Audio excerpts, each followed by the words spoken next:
Good afternoon, everybody. My name is Joe, and I am a weapon of mass instruction. Ha! And I have a feeling from here on out, I'm gonna keep my videos to mainly one topic, which happens to be one of my favorite topics. It is guns and gun control and opposition to gun control. Reason being, I keep on freaking trying to put up videos, and not really trying to put them up, but like I keep on filming them, and then I keep on second guessing myself and saying, no, that's not right. That's not exactly what I wanted to say. That's not, and it's all from the heart, and it's all from the head, and it's just everything else seems to keep on getting mixed up in my head. But this is one issue that I'm pretty clear on, at least to myself. I think I'm gonna keep going back to it because it's something I'm good at. So I am going to keep on looking at news that pertains to gun control, because you know what? It's not the big picture, but it is one part of the big picture, and it is one part of the big picture that I'm good at and know a bit about. So that's probably going to be my... Oh, fuck, squirrel! Jesus!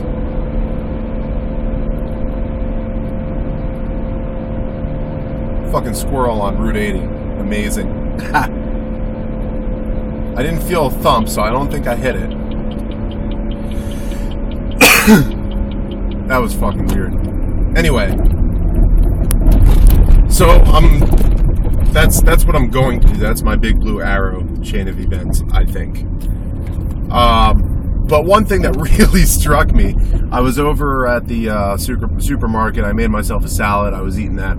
And somebody had left a bunch of newspapers on the table where I was sitting. And the headline story on this local newspaper was that... I hate people.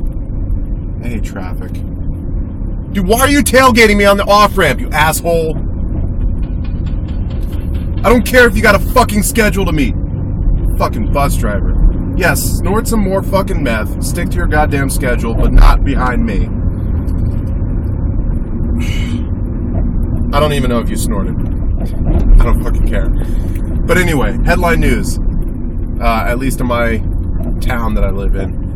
There was a Perkins restaurant that was robbed, apparently, this morning at about 3 a.m. By two black males, apparently. One wielding a shotgun, the other wielding a pistol. And this would have been interesting to me regardless. But really, what really struck me in this case was the fact that I had been eating at that Perkins. I had eaten there maybe 4 or 5 different times in the last month. And several of those times at about the time of day when this took place. So I could have very easily have been there when this occurred. That kind of struck me. And you think you're going to pass me on a merge lane? Fuck you, inconsiderate bastard.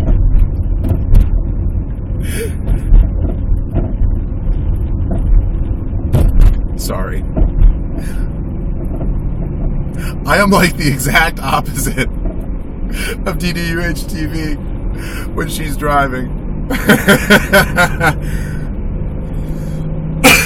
I'm like a very defensive driver nowadays, but I get pissed off at everybody around me on the road. This guy's still tailgating me, and I'm not going to go faster for him. I don't care. He can suck it the fuck up. I'll give him a big fat straw to do it with. There we go. So yeah, I mean, it's one of those situations where, like, you hear so many people saying, like, wow, I could have gotten killed in the World Trade Center because, there was a traffic jam that morning and I was late to work, but I could have been there. That's where I would have been. And all that sort of thing. But it's like, in this case, it's just random chance.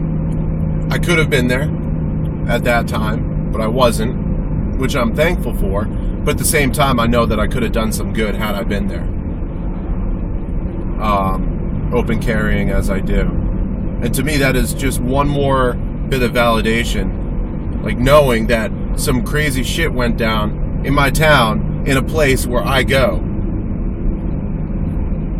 And that's why I open carry, because you never fucking know. That's why I concealed carried. That's why I still do that. That's why I will not stop carrying one way or the other. I also did some looking into PA gun laws. And apparently there's a clause in the law that basically says that if there was a state of emergency declared, the authorities would not be allowed to take away my guns in any situation other than a situation when they normally would have, i.e., somebody files, well, everybody else calls it a restraining order, but I can't remember what PA calls it, PSA. PFA? PSA. I don't know. But yeah, that piece of paper that says I'm not supposed to be near somebody or something, if somebody files that against me, then they come to take away my guns if I don't give them up willingly. Or if there's a case of domestic violence, you know, if I go and beat up my ex, then they're going to take my guns away. Something like that. If there's a state of emergency, they do not have the right to take my guns away in any other situation other than what normally would allow them to do so under law. So, I want to find out if that is a similar law as to other states, such as Louisiana, like what happened in Hurricane Katrina, where people were getting disarmed, quote-unquote, for their own safety. Which I say is bullshit. If they come to my house for any reason and say, we're going to take away your guns for your own safety, I'm going to say, fuck you, I'm going to keep my guns for my own safety, and you keep on trying to take away my guns, I'm going to have to shoot you for my own safety. I stand by that.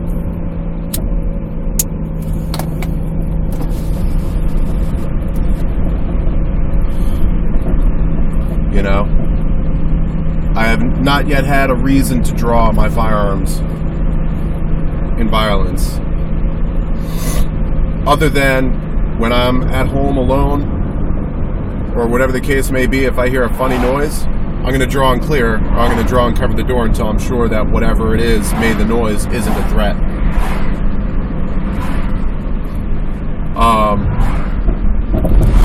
But other than that, I have not had to draw on a clear and present danger to myself or somebody else. And there have been several times when I covered the door, and then I see my roommate, or in the case of I'm with my daughter, I see my ex at the door, and I say, okay, that's not a target. Lower the weapon, and I'm good. But I'm always safe with it. You know what I mean?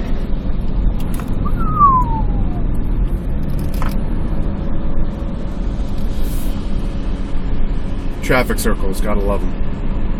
But yeah, I want to research other states' laws and find out if they have similar clauses in them that says about the same thing. And if you guys know, go ahead and give me a heads up. Other than that, I really haven't been following the news, unfortunately. So I don't know shit from Siam now. I've been lost in a bunch of stuff in my everyday life. My business is not taken off. I have not yet had a single client. I'm wondering if I should look into more types of free advertising, or if I should just give it up because there's no market for it. I don't know. If nothing else, I'm going to get myself a fresh batch of business cards. I'm going to change the wording on them a little bit so that it's more clear what my consulting firm does, or my consulting business does. I also want to get a hold of those magnetic decals that I can put up on my car. I guess that'll do some good as well.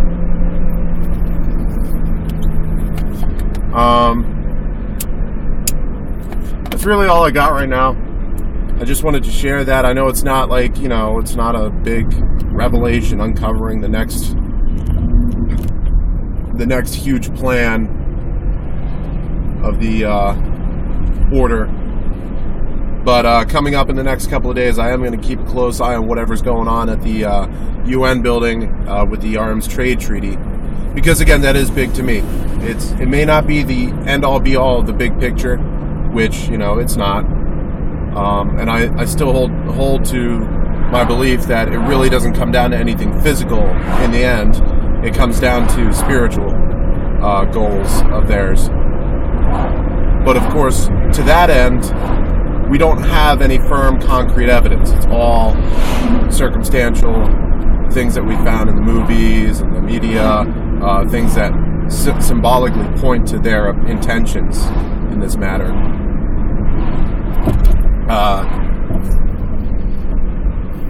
But I am also of the opinion that what we do here physically will affect what happens to us spiritually. Part of their spiritual control, or their mental control, or the control of our subconscious, part of that is the physical aspect of it, disarming us, putting us under an authoritarian rule, a one-world government. I think that is absolutely the case, and we are a lot closer to that than a lot of people are willing to admit. In all honesty, I don't think they do even need to go one step further if they didn't want to.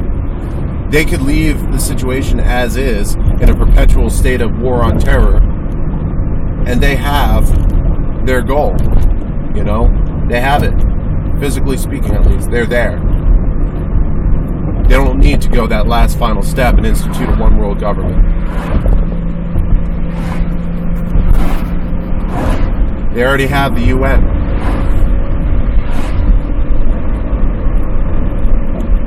And while I believe that the UN is fairly low down in the hierarchy of their pyramid, it's still a couple of steps up from where we are. But the problem that they face is their pyramid cannot stand without us. Which is part of the reason why we continue to grasp at straws, trying to figure out where they're going next, why they're so covert about it, even though it's blatant right in our face that something is going on. Because if they wake up everybody, then their game is lost. There goes the bottom layer of the pyramid, and the rest of it collapses. Which is why they're still so covert overall about everything, and why they're continually trying to discredit us.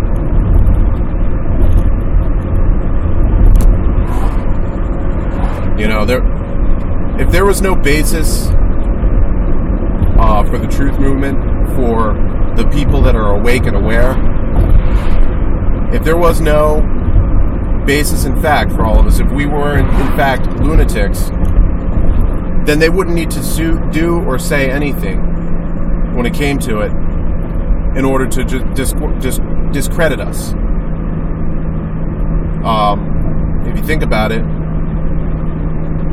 a lot of people think we're nuts anyway, so why would they need to discredit us if that was the case? The very fact that they're trying to discredit us and putting forth even that minimal effort of throwing a jab here and a jab there, like that single UFO at the London Olympics, that was one of their ways of trying to discredit us. Because we're all screaming and raving about a false flag alien invasion, and there, boom, one UFO, but no alien invasion. They're discrediting us.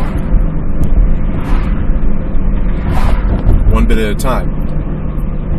Because they are out there. This is not, in my mind, there's no question of it, that there is a group far beyond in the hierarchy of what we've been able to see so far that is pulling the strings of all global affairs. There's no doubt in my mind that the reality we're presented with is nothing more than, for all intents and purposes, the Matrix. The lives we live.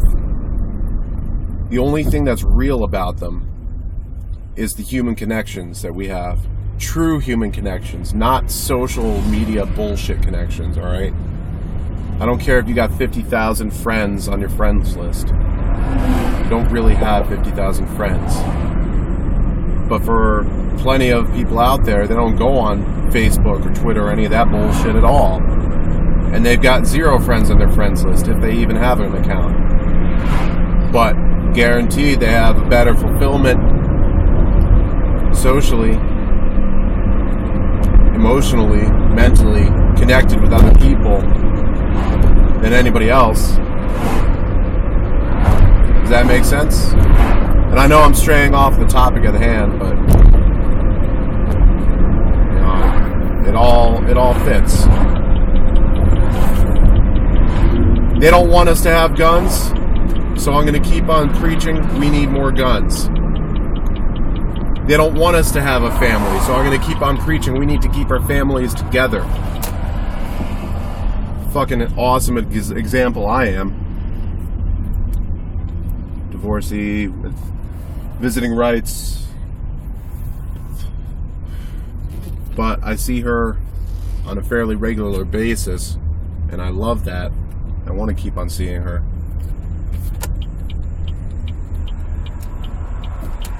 I want to do what I can to keep that part of the family together.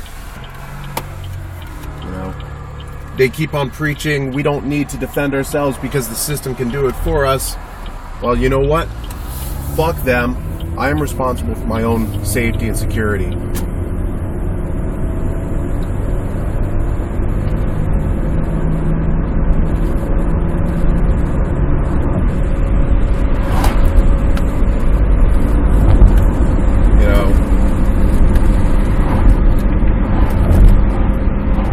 As an aside, I'm about 4/5 of the way done with Stephen King's The Stand. I freaking love this book. It's amazing. If you haven't gotten it yet, I highly recommend it. It's just one of the many visualizations out there of what a society would look like after some sort of global calamity. It's just one of the many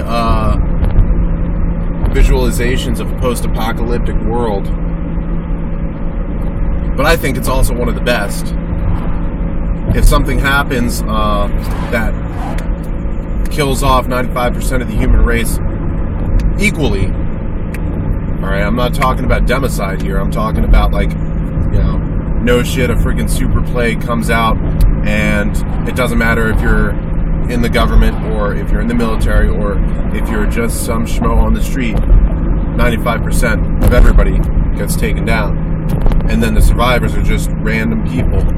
There's like one politician, there's like 2 lawyers, a judge, there's a doctor, there's a whole bunch of regular people just going about their daily business before calamity struck. And it's up to them to formulate a society based on what works and what their reality is as it exists. You know, as sad as it would be to see 95% of the human race go down the tubes, it would be worth it if it meant that there was no longer that chokehold by the few over the many. If it was left to the survivors to actually formulate their own version of society that would work for them. Because government is supposed to work for us. We are not supposed to work for the government. You know,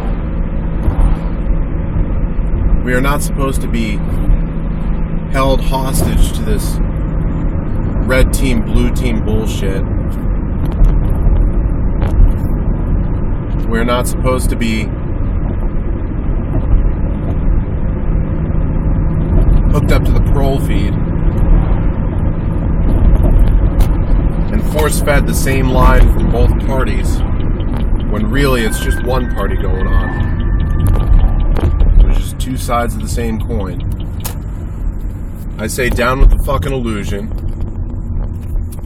Whatever it takes, we need true individual freedom and liberty and independence.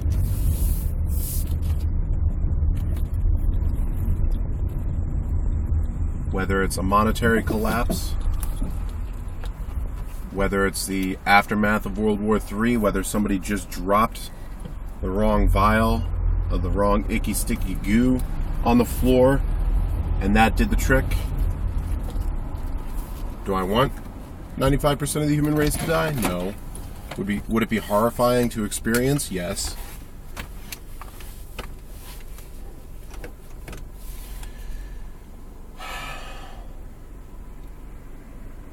But all we can do right now is on an individual level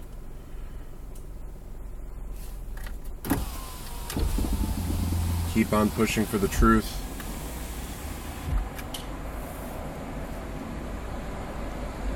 Keep on trying to prepare.